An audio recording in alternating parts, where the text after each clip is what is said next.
देखिए, हमें क्या करना है, हमें साइन एक्स का डेरिवेटिव निकालना है। हमारे पास साइन एक्स का डेरिवेटिव निकालना है बट यूजिंग फर्स्ट प्रिंसिपल। ठीक है, आप सबको पता होता है कि साइन एक्स का जो डेरिवेटिव होता है वो कॉस एक्स होता है। ठीक है, बट यह आया कैसे, इसको हम पता करते हैं। ठीक है, तो फर्स्ट प्रिंसिपल का हमें यूज़ करना है। ठीक है, तो फर्स्ट पहले बताओ फर्स्ट प्रिंसिपल होता क्या है। अगर आपके पास कोई फंक्शन है, ठीक है, आपको इस फंक्शन का डेरिवेटिव निकालना है, आपको इस फंक्शन का डेरिवेटिव निकालना है बट फर्स्ट प्रिंसिपल से, फर्स्ट प्रिंसिपल से। तो फॉर्मूला क्या होता है, एफ डैश एक्स का, जिसका साइन होता है, इसका मतलब फंक्शन का आप डेरिवेटिव निकाल रहे हो, ये होता है limit h tends to zero f x plus h minus f x upon में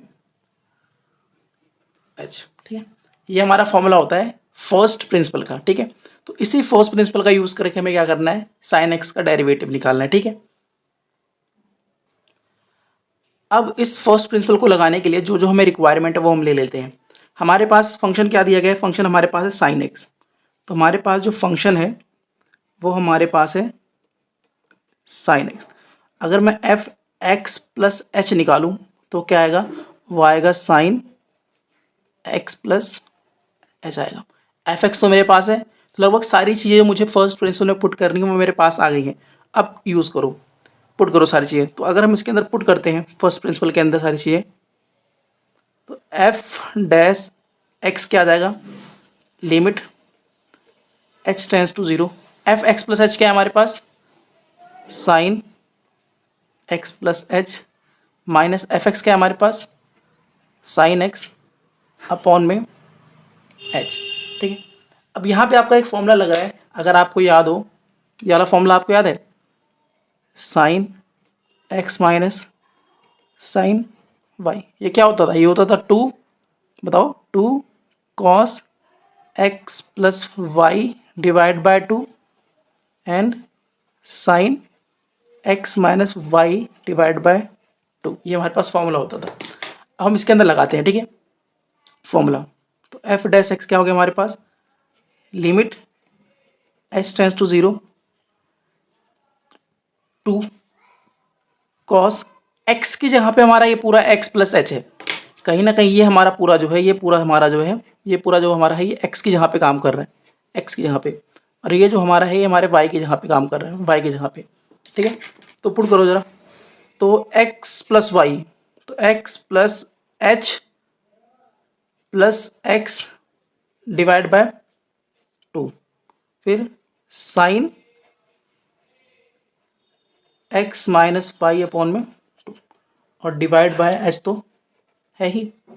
तो एफ डैश एक्स के आगे अपने पास limit h tends to zero, ये आएगा टू कॉस, कितना आएगा ये अगर सॉल्व करें तो इसका आएगा two x plus h divide by two, x x cut जाएगा, यहाँ पे आ जाएगा साइन एच बाय टू, और अपॉन में कितना है, एच है। ठीक है, तो फाइनली हमारा आंसर क्या आ गया, हमारा आ गया एफ डैश एक्स। अच्छा देखो, अब आपने पढ़ा है कि लिमिट के अंदर जो कांस्टेंट टर्म होती है ना, हमारी लिमिट के बाहर आ जाती है, तो टू को हम बाहर ले लेते हैं। ठीक है, तो अंदर क्या बच गया, limit h tends to zero cos two x plus h by two, और साथ में क्या है, sine h by two divide by कितना है आपका, एच। अब अगर आपने एल्जेब्रा ऑफ लिमिट पढ़ा है, एल्जेब्रा ऑफ लिमिट का मतलब क्या है कि अगर दो फंक्शंस प्लस होते हैं, जैसे मान लो दो फंक्शन प्लस हैं और उसके बाहर अगर लिमिट लगा हुआ है, तो आप क्या कर सकते हो, दोनों फंक्शन के ऊपर लिमिट लेके जा सकते हो। दो फंक्शन अगर मल्टीप्लाई हैं, फॉर एग्जाम्पल मेरे पास लिमिट है, for example limit x tends to a है, और अंदर दो फंक्शन मान लो मल्टीप्लाई में है, दो फंक्शन कैसे आपस में मल्टीप्लाई में है, तो आप क्या कर सकते हो, इस लिमिट को क्या है, इस मल्टीप्लिकेशन के ऊपर डिस्ट्रीब्यूट कर सकते हो।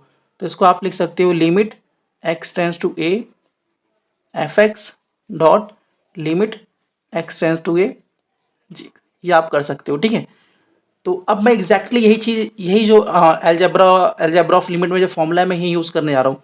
ठीक है, तो f x equal to to limit s tends to zero, पहला मैं इसके ऊपर डिवाइड करूँगा इसके ऊपर, तो ये आ जाएगा cos 2x plus h divide by 2 dot limit h tends to 0 sine h by 2 divide by h। यहाँ तो कोई दिक्कत?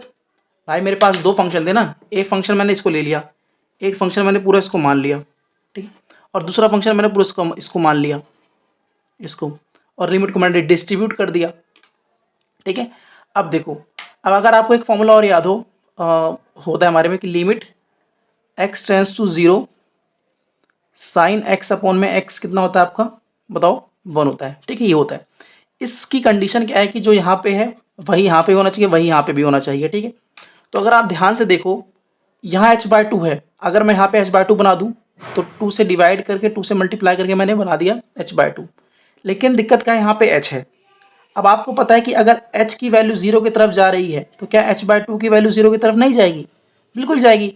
तो इसका मतलब हम फाइनली लिख सकते हैं अपना 2 लिमिट h टेंस टू 0, यहाँ पे आ गया cos 2x plus h by 2, और यहाँ पे हमारा ये 1 बाय 2, देखो 1 बाय 2 ने इसको मैं बाहर ले ले रहा हूँ पूरा, तो यहाँ पे 2 आ जाएगा, और यहाँ पर क्या बचेगा, लिमिट जब h 0 की तरफ जा रहा है तो भाई देखो ना, जब h 0 की तरफ गया, मैंने h बाय 2 इधर भी 2 लगाया, इधर भी 2 लगाया, तो h बाय 2 की कहाँ जा रहा है, 0 की तरफ जा रहा है, तो यहाँ पे आ गया h बाय 2 टेंस टू 0।